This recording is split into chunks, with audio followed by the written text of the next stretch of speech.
નર્મદા જિલ્લાના રાજપીપળા તાલુકામાં આવેલ કમલમ ખાતે વિકસિત ભારત રોજગાર અને આજીવિકા મિશન અંતર્ગત વીબીજી રામજી યોજનાના અમલ અને તેના લાભો અંગે માહિતી આપવા પત્રકાર પરિષદ યોજાઈ। આ પત્રકાર પરિષદમાં રાજ્ય સરકારના મંત્રી ઈશ્વરસિંહ પટેલ, ભરૂચના સાંસદ મનસુખ વસાવા, જિલ્લાના નાંદોદ તાલુકાના ધારાસભ્ય ડોક્ટર દર્શનાબેન દેશમુખ, જિલ્લા પ્રમુખ નીલરાવ, જિલ્લા પંચાયત પ્રમુખ ભીમસિંહ તડવી, પૂર્વ પ્રમુખ અને સહકારી આગેવાન ઘનશ્યામભાઈ પટેલ, પૂર્વ ધારાસભ્ય શબ્દચરણ તડવી, હર્ષદભાઈ વસાવા, પૂર્વ જિલ્લા પંચાયત પ્રમુખ પિયુષાબેન વસાવા, મહામંત્રી વિક્રમ તડવી સહિતના ભાજપના હોદ્દેદારો ઉપસ્થિત રહ્યા। પત્રકારોને સંબોધિત કરતા મહેમાનોએ જણાવ્યું હતું કે વીબીજી રામજી યોજના હેઠળ રાજ્યના ગ્રામ્ય અને શહેરી વિસ્તારોમાં રોજગાર તથા આજીવિકાના નવા અવસરો સર્જાશે અને આ યોજનાથી ગરીબ, શ્રમિક, ખેડૂત અને યુવાઓને સીધો લાભ મળશે। મંત્રી ઈશ્વરસિંહ પટેલે માહિતી આપી હતી કે આ યોજના દ્વારા કામ માંગનારને નિર્ધારિત સમયગાળામાં રોજગારીની ગેરંટી આપવામાં આવશે। તેનાથી લોકોના આવકના સ્તરમાં વધારો થશે,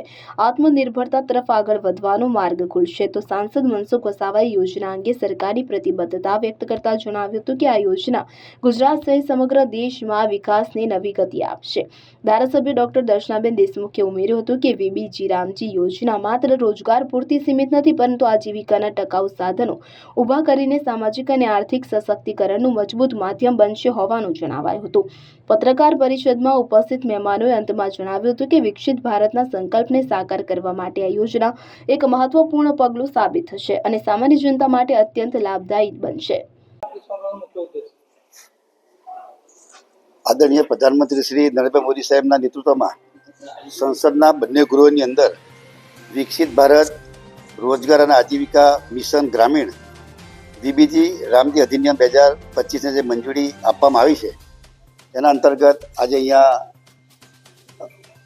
ભરૂચના સાંસદ સભ્ય શ્રી મનસુખભાઈ વસાવાજી, જિલ્લા પંચાયતના પ્રમુખ શ્રી ભીમસિંહભાઈ, અમારા ધારાસભ્ય બેન શ્રી દર્શનાબેન, પૂર્વ મંત્રીશ્રીઓ શ્રી હર્ષદભાઈ,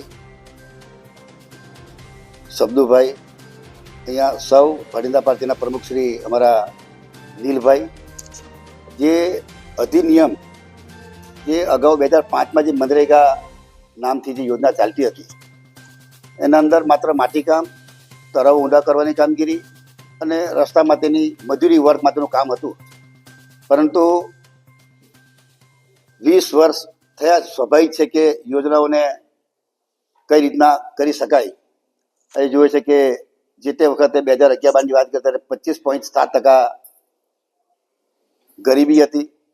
આજે 2022-23ની વાત કરીએ ત્યારે 4.86% ગરીબી હેઠળ આજે લોકો છે। ત્યારે જે રીતે લોકોને સ્કિલ દ્વારા કામ મળે, પોતે એક સાહસિકતાથી પોતાને આર્થિક રીતે પગભર થાય એ માટે આ અધિનિયમમાં લેવામાં આવ્યું છે। જે સ્વ-સહાય જૂથની બહેનો છે એને પણ રોજગારી તો મળે, પરંતુ સાથે સાથે કામગીરીમાં હાટ બજારો હોય, આ અનેકવિધ કામગીરી એમના થકી એમને રોજગારી મળે, માત્ર મજૂરી પરંતુ એનું સ્કિલ પણ વધે અને એ સાહસિક ઉદ્યોગ સાહસિક તરીકે એ પોતે આગળ વધે। આવનારું જ્યારે 2047માં જ્યારે 100 વર્ષ પૂરા થવા જઈ રહ્યા ત્યારે પ્રધાનમંત્રીશ્રીનું સપનું છે કે આપણા દીકરા દીકરીઓ તમામ લોકો આર્થિક રીતે પગભર બને અને આ અધિનિયમની અંદર પણ આ રીતે જોગવાઈ કરવામાં આવી ત્યારે આવનારા દિવસોમાં આનાથી પણ અનેકવિધ આ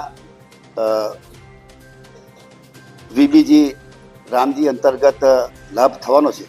ત્યારે જે સાચી વિગત છે એ લોકો સુધી પહોંચે અને કોંગ્રેસ જે ભ્રમ પચાવી રહી છે કે જે એમના વખતની અંદર જે યોજનાઓ ચાલતી તેમાં ભ્રષ્ટાચાર થતો હતો, ત્યારે આજે જોઈએ છે કે અહીંયા જે કામગીરી છે એ ગ્રામ પંચાયત અને ગ્રામ સભા થકી પોતાના ગામના પર જે કામો હશે તે ગામના કામો જે પ્રાયોરિટીવાળા કામો છે લઈ શકાવાના છે। આવા અનેક જે નવા સુધારા જે કર્યા છે એમાં આવનારા દિવસોમાં ગામડાઓ પણ આર્થિક રીતે પગભર થનાર છે।